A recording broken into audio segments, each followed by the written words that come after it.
Being from Kerala, Kozhukattas has always been one of my favorite snacks. It's nostalgic, comforting, and delicious. And with the rising buzz around ragi, I thought why not try ragi Kozhukatta? Start by boiling 1 cup of water. Meanwhile, in a mixing bowl, take 1 cup of ragi flour and 1/4 teaspoon of salt and mix well.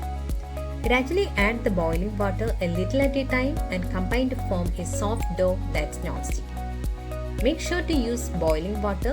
This is key for achieving perfectly soft kozhukattas. Now let's make the filling. In a pan, melt half cup of jaggery with 1/3 cup of water in medium flame. Once the jaggery is completely dissolved, add 1/4 teaspoon of cumin seeds and 1 cup of grated coconut.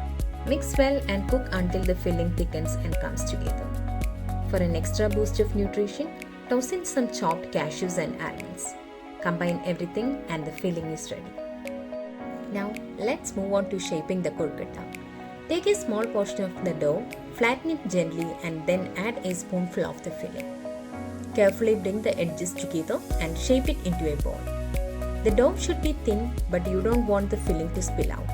Just find that sweet spot. Repeat with the remaining dough and filling and your ragi kozhukatta is ready to be steamed. Next, grease an idli cooker with some oil and place the kozhukattas one by one, making sure they don't touch each other. Close the lid and cook on medium flame for 15 to 20 minutes. Once cooked, let them cool and your delicious ragi kozhukatta is ready.